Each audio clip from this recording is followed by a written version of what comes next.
Naam, habari za jioni mtazamaji wa Channel 10 Plus popote pale ulipo, karibu kwenye taarifa yetu ya habari ya kutwa nzima leo kutoka hapa Channel 10 Plus. Msomaji wako usiku huu ni mimi Fatma Hassan. Karibu. Waumini wa dini ya Kikristo nchini wameungana na waumini wenzao duniani kote katika kuadhimisha kuzaliwa kwa Mwokozi wao Yesu Kristo yapata miaka 2000 iliyopita, huku wakisisitizwa kuilinda na kuitunza amani iliyopo nchini. Tupate taarifa kamili.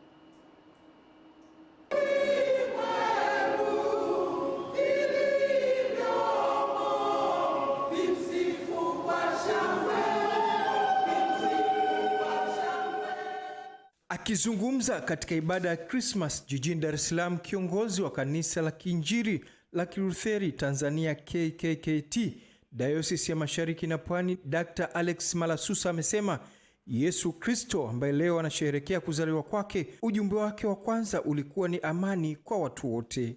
Amani ni kitu cha muhimu sana kwetu wa Kristo, ambao leo tunapokea zawadi hii ya kuzaliwa kwa Bwana na Mwokozi wetu Yesu Kristo. Yesu anatutaka sisi sote kuishi kwa kudumisha amani, wala tusione aibu kuitafuta amani, kuiombea amani. Shetani angetamani sana watu wakose amani, mmoja mmoja, familia, mtu na mwenzi wake wakose amani. Anajua ukikosa amani hata uwezi kuomba. Waziri Mkuu wa Jamhuri ya Muungano wa Tanzania Daktari Mwigulu Nchemba, ambaye alishiriki katika ibada ya Christmas katika kanisa hilo la KKKT, alifikisha salamu za Rais wa Jamhuri ya Muungano wa Tanzania Dr. Samia Suluhu Hassan kwa waumini wa Kikristo nchini kwa kuwatakia heri ya Christmas na kusherehekea kwa amani na utulivu. Napenda pia kuwasilisha kwenu salamu za heri ya sikukuu ya Krismasi na kuungana na Mheshimiwa Daktari Samia Suluhu Hassan, Rais wa Jamhuri ya Muungano wa Tanzania, ambaye anawatakia nyote wa Tanzania wote kwa ujumla heri ya sikukuu ya Krismasi, na kuwa tusherehekee sikukuu hii kwa amani, upendo na utulivu, na kudumisha mshikamano wa kitaifa kwa maslahi mapana ya taifa letu. Aidha, Dr. Mwigulu pia aliwasisitiza Watanzania kuendelea kuilinda na kudumisha amani nchini na kujiepusha na watu wasioitakia mema nchi ambao wamekuwa wakitumia kila njia kutaka kuwafarakanisha.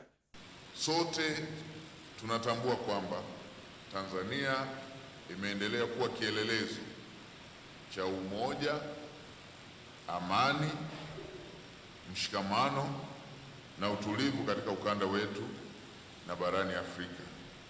Amani hii imejengwa juu ya misingi imara ya maadili, haki, kuheshimiana, uvumilivu na uzalendo kwa taifa letu.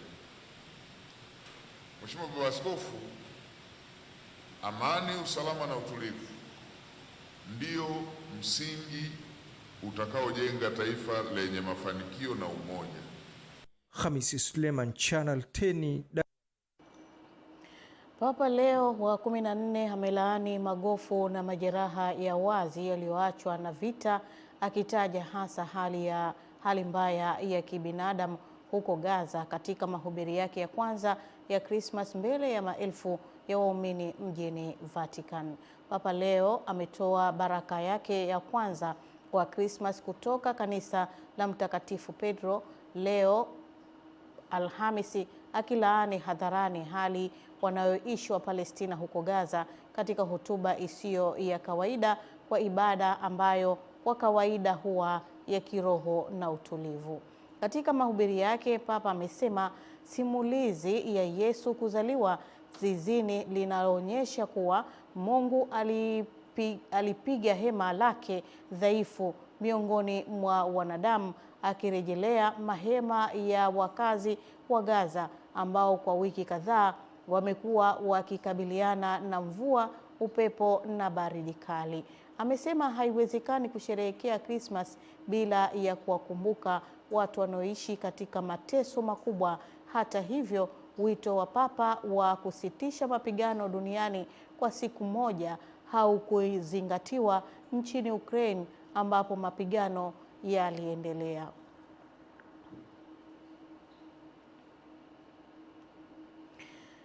Viongozi pamoja na waumini wa dini ya Kikristo katika makanisa mbalimbali wilayani Handeni mkoani Tanga wameadhimisha siku kuu ya Christmas kwa amani na utulivu, huku wakihimiza Watanzania kuendelea kudumisha amani hapa nchini. Kutoka Handeni, Ernest Mbezi ametuandalia taarifa ifuatayo. Kamera ya Channel 10 imetembelea baadhi ya makanisa yaliyopo katika halmashauri ya mji wa Handeni na kushuhudia ibada zikiendelea, huku utulivu na amani vikitawala kwenye maeneo mbalimbali ya mji huu wa Handeni. Na hapa viongozi wa makanisa hayo wanasema, haijalishi unapita kwenye mapito gani, haijalishi, kwanza amani. Amani ya Tanzania. Amani ya Tanzania ni tunu tuliopewa na Mwenyezi Mungu. Haijalishi kuna mwingine anakufinya, haijalishi unapata magumu, lakini thamini amani. Kwa nini? Yusufu alithamini kile kinachokuja ili kukomboa ulimwengu. Amesema yeye ni mfalme wa amani, na nataka wale wote wanaomwamini, lakini jamii kwa ujumla, iendelee kudumisha na kutunza amani. Na tunafahamu amani haiwezi kuanzia mahali, inaanzia kwa mtu mmoja mmoja. Mtu mmoja akiwa na amani moyoni mwake, amani kwenye familia, amani inafika kwenye jamii na kwa taifa zima.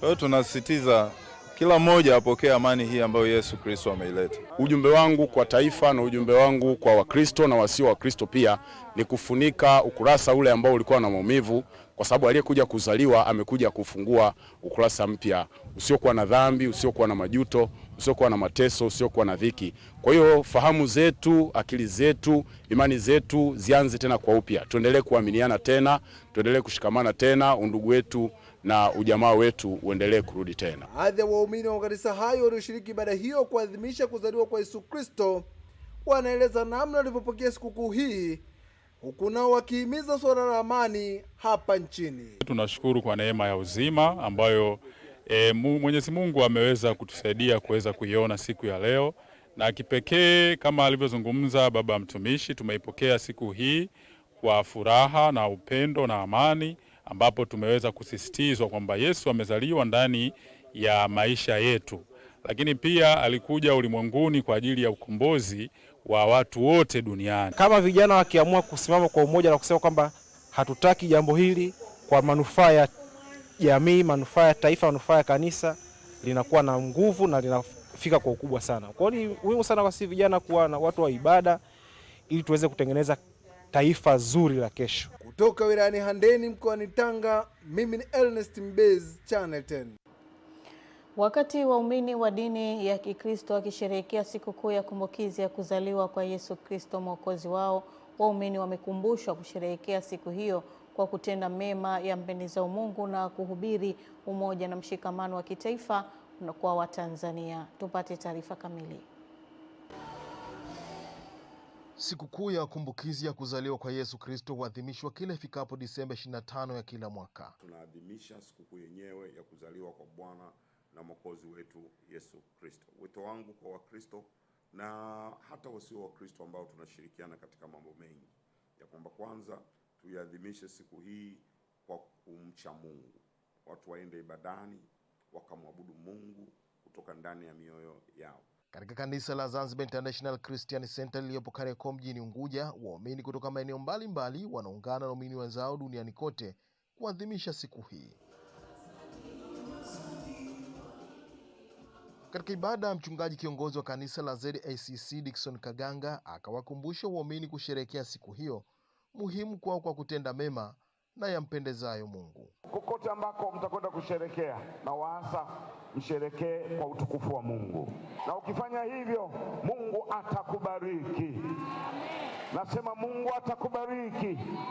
Kando na hilo, mchungaji huyo akatoa neno lililofuatiwa na maombi maalum kwa Rais wa Jamhuri ya Muungano wa Tanzania Dr. Samia Suluhu Hassan. Tunaomba Mungu mjalie neema rais wetu Mama Samia, umtunze, mpe hekima na maarifa, ili Mungu aliongoze taifa hili kwa umoja, aliongoze taifa hili kwenye mafanikio makubwa. Tunasimama kinyume na mipango na hila zote za adui zinazotaka kuharibu taifa letu, zikashindwe katika jina la Yesu Kristo.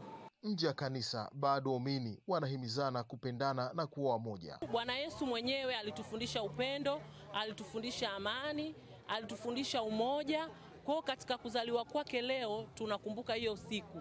Watu wote tunatakiwa tukumbatiane, tupendane, tusibaguane. Yesu alikuja kwa ajili ya kuleta amani katika dunia. Kwa lazima tuitunze ile amani. Anasema amani atoaye yeye ni tofauti na sisi wanadamu au dunia inavyotoa hiyo amani. Kwa ni lazima tuitunze ile amani kama yeye alivyokuwa amekusudia kwamba iwepo kwa ajili ya wanadamu wote. Sasa hivi tunakuja, tunamsifu Mungu, tunaabudu, tunasherehekea kwa pamoja kama kanisa kwa ajili ni siku ya kuzaliwa ya Yesu. Sikukuu hii ya Christmas, mbali ya kumbukizi ya kuzaliwa kwa Yesu Kristo, pia waumini hupata nafasi ya kukumbushana maisha ya wokovu katika kutenda mema na kumtumainia Bwana wao Yesu Kristo. Juma Kasim, Channel 10, Zanzibar. Paroko wa Kanisa Katoliki Parokia ya Moyo Safi wa Bikira Maria Wete, Padri John Paul Malia amewahimiza waumini wa kanisa hilo kuenzi upendo wa kweli kama msingi wa imani ya Kristo, akisisitiza kuwa kuzaliwa kwa Yesu Kristo ni ishara ya upendo wa Mungu kwa wanadamu. Taarifa ya Masanja Mabula kutoka Kisiwani Pemba inafafanua zaidi. Katika mahubiri yake ya misa ya Krismasi, Padri Malia amesema Krismasi si tu siku ya sherehe, bali ni mwaliko wa kuishi kwa upendo, msamaha na mshikamano. Mungu aliye upendo, lazima tupendane. Pasipo upendo kunajengeka chuki, uadui, ubinafsi na roho isiyoridhika. Panapokosekana mapendo katika jamii, hata kama tungesema tunampenda Mungu kiasi gani, sisi ni wa uongo. Aidha, Padri Malia amesema dhambi humfunga na kumnyima mtu uhuru na fursa ya kuishi maisha yaliyokusudiwa na Mungu, na kueleza kuwa vitendo vya chuki, ubinafsi na ukandamizaji huwafanya watu kuwa watumwa wa dhambi badala ya kuwa huru. Tunapoishi kwenye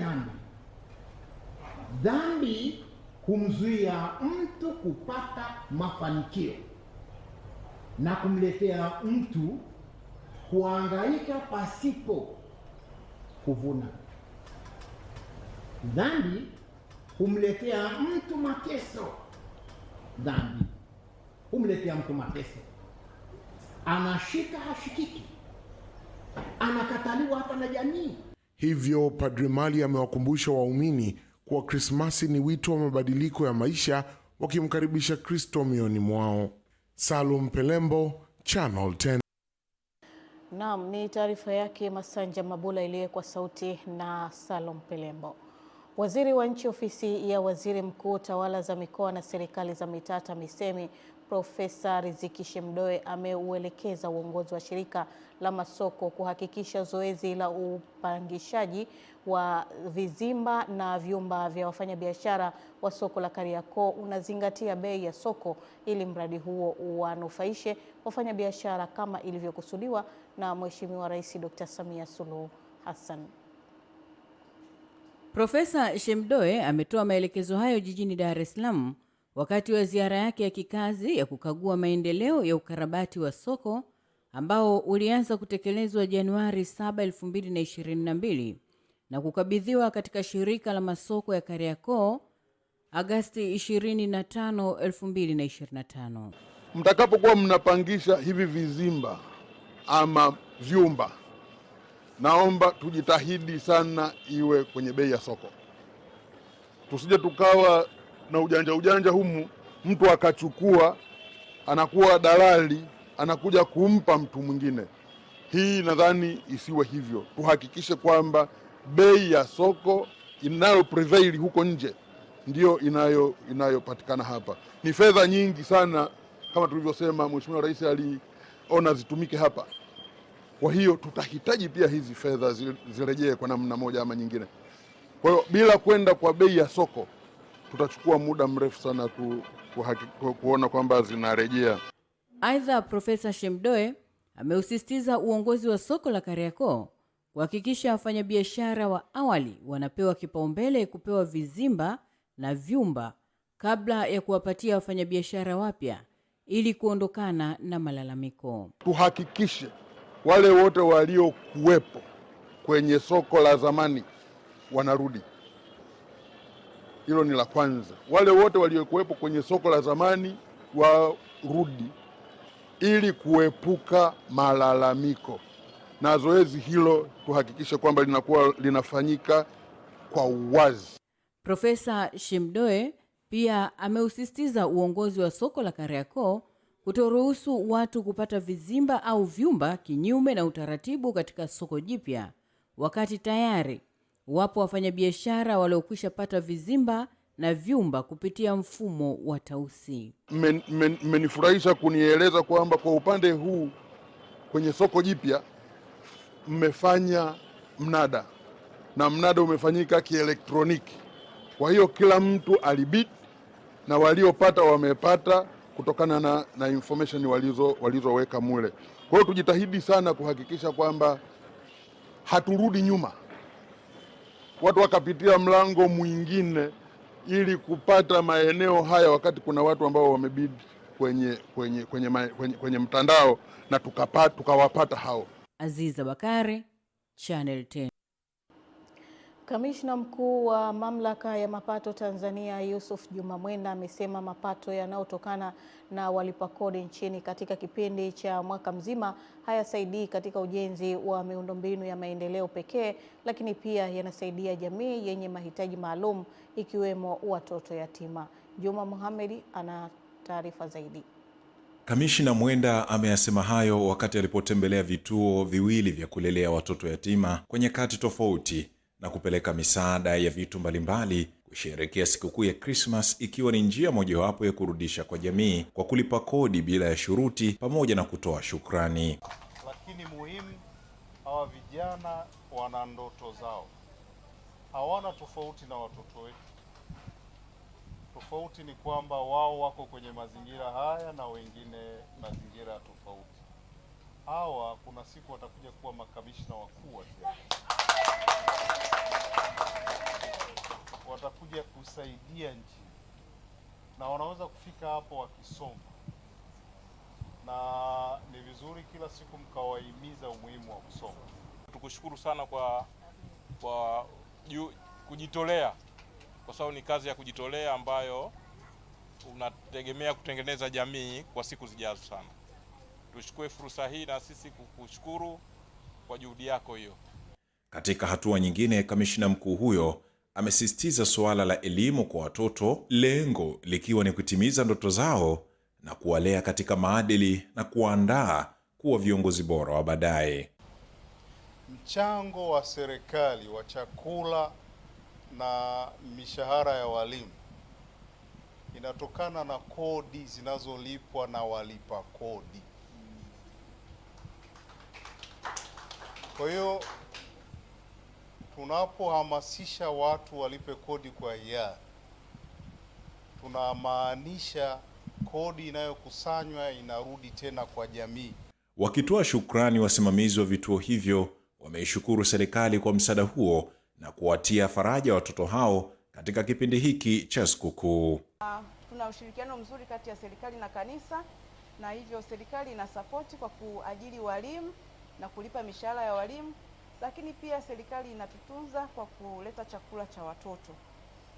Na dayosisi imeajiri watumishi wengine 20 ambao wanahudumia watoto, akiwepo mratibu, mchungaji pamoja na watumishi wengine. Tunaomba Mwenyezi Mungu akupeni nguvu, mtusimamie vizuri, kwani kituo chetu pia kina usafiri, hata wa bodaboda akini. Kwa hiyo tunapoingia kupata tatizo lolote la kubeba mtoto hizo hospitali au kwa changamoto yoyote, inakuwa ni mtihani sana.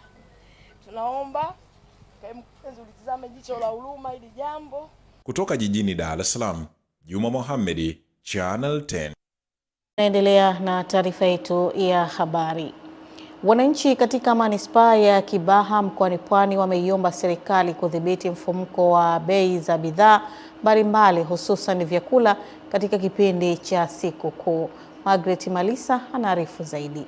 Hapa ni sokoni Loliondo, manispaa ya Kibaha. Wananchi wakionekana kununua vyakula na mahitaji mbalimbali kwa ajili ya sikukuu. Hata hivyo, baadhi yao wanasema bei za vyakula zimepanda ikilinganishwa na siku za kawaida. Yaani vitu ambavyo kama mfano nyama tulikuwa tunanunua kilo shilingi 10,000, leo ni 13,000.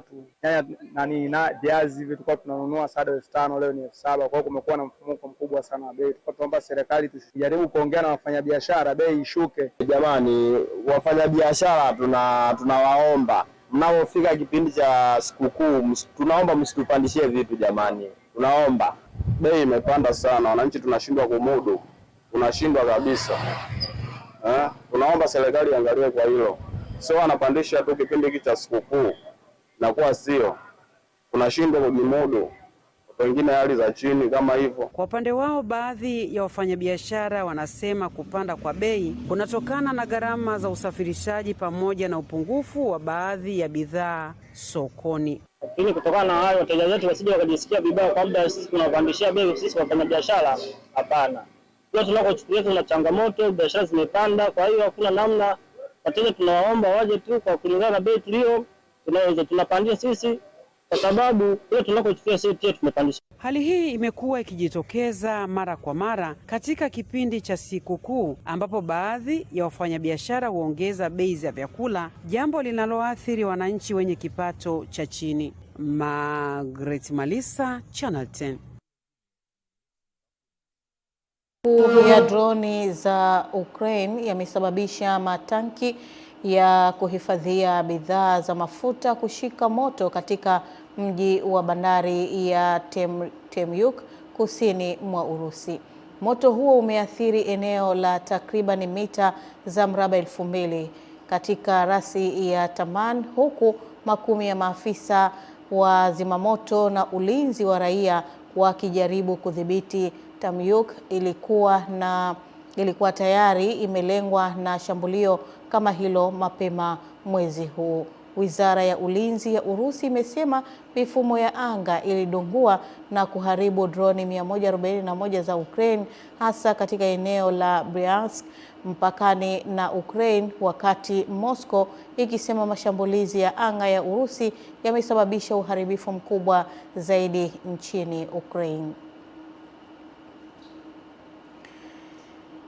Kanisa la Pentekoste mkoa wa Mtwara imeshauri wananchi wenye uwezo kuwa na utamaduni wa kuwasaidia watoto wadogo wanaoishi katika mazingira magumu, lakini wanafanya jitihada za kuhakikisha maisha yao yanakuwa bora siku za baadaye. Mwandishi wetu Adam Malima kutoka mkoani Mtwara ametuandalia taarifa ifuatayo. Changamoto za maisha zinafanya baadhi ya watoto kujihusisha na kazi ambazo zinaweza kuonekana kuwa ni kubwa kulingana na umri wao, lakini ili mkono uende kinywani inawapasa kujituma licha ya ugumu wa kazi hizo. Seifu Hamisi Seifu ni kati ya watoto ambao wamelazimika kujihusisha na ufundi wa pikipiki angali bado mdogo ili kuweza kumudu gharama za maisha.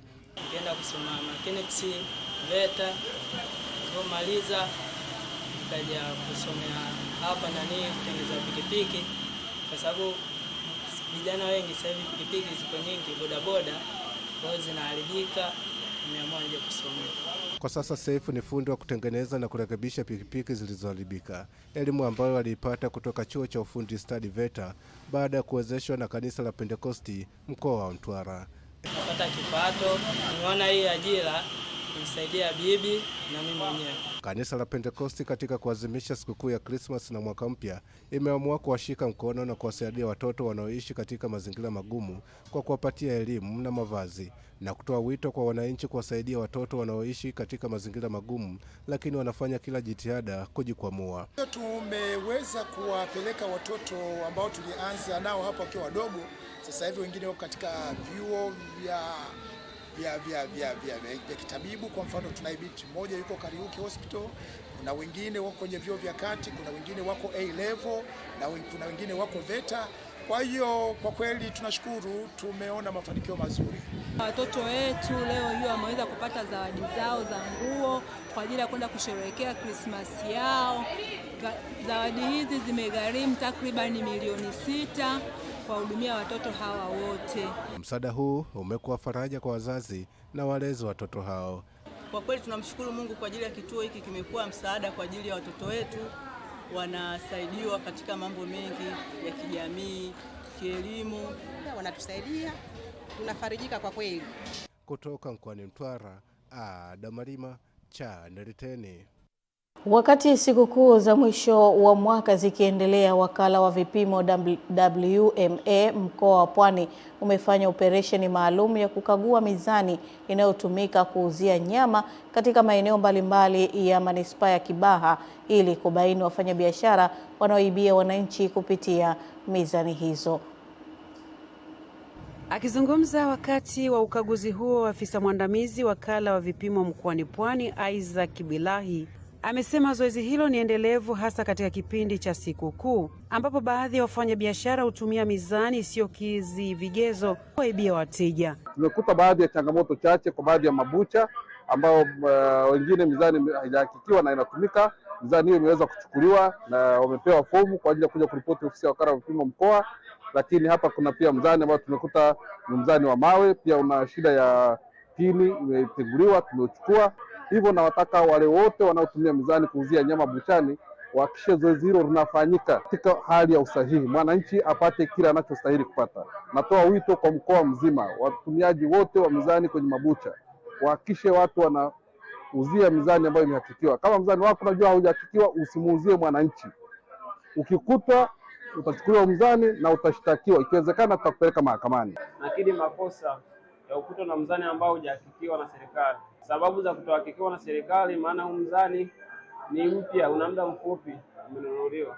Baadhi ya wafanyabiashara wa nyama wamepongeza zoezi hilo huku wakisema linalinda haki za walaji na kukuza uaminifu katika biashara. Nashukuru nimekuja kukaguliwa, mzani yangu iko salama, na pia wamenisitiza kwamba nisiwe nafanya mchakato wa kuwaibia wateja, ni jambo baya. Na pia nafurahi huduma hii kwa sababu kiukweli biashara yetu ikiendelea hivi kwa ukaguzi wa kila siku mizani zetu, tutakuwa tunajengea sifa nzuri kwa wateja, wanapimiwa, vipimo vinatimia vizuri. Margaret Malisa, Channel 10.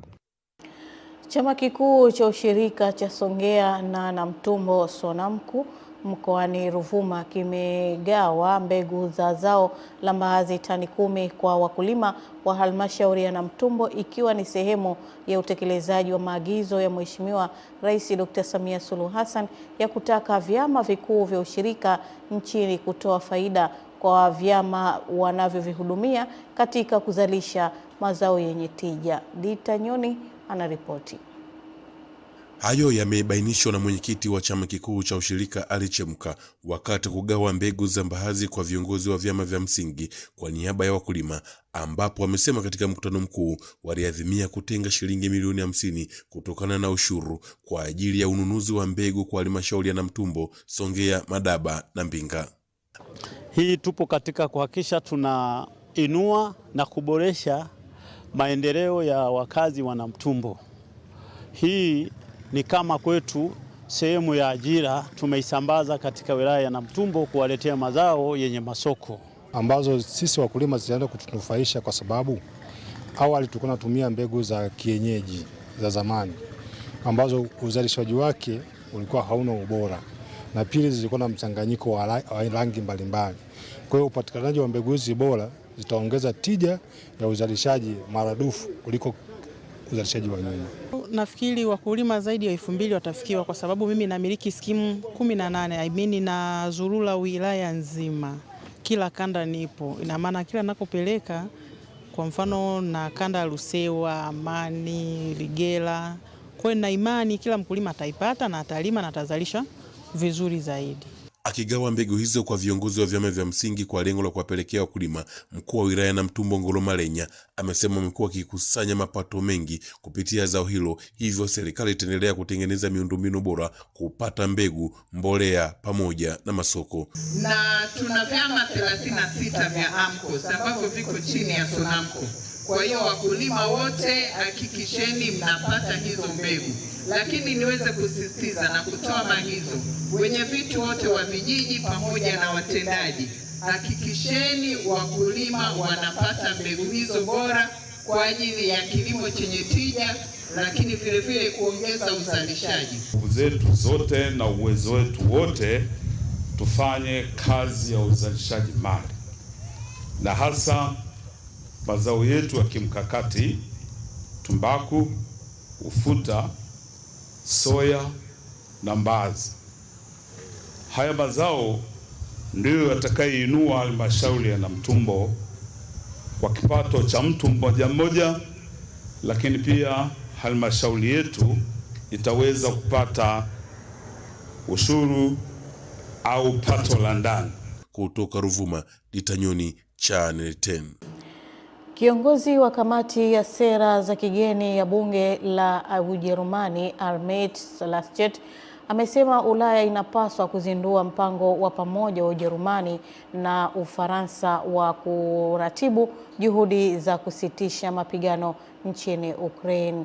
Kiongozi huyo wa kamati ya sera ya nje ya bunge la Ujerumani, Armin Laschet, amesisitiza kuwa Ulaya inapaswa kuwa na sera yake imara ya kigeni na usalama inayojitegemea na yenye mamlaka kamili bila kutegemea wapatanishi wa Marekani. Laschet amesema mpango wa amani wa Ulaya unakubaliwa na Ukraine unahitajika ili uwasilishwe kwa Urusi kutokea kwenye nafasi ya nguvu. Ameongeza kuwa kutumia wajumbe wa Marekani kama Steve Witkoff au Jared Kushner kuwasilisha ujumbe wa Moscow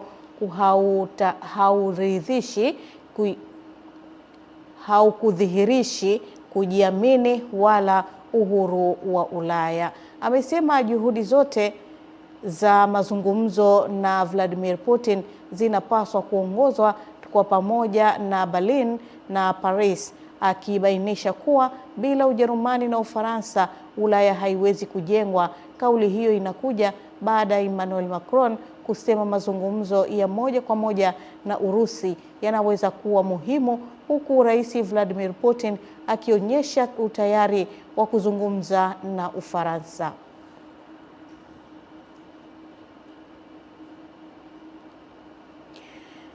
Wahitimu wa vyuo vya elimu ya juu na kati nchini wametakiwa kufikiria zaidi kujiajiri badala ya kutegemea kuajiriwa ili waweze kujikwamua kiuchumi. Herika Virono anaripoti.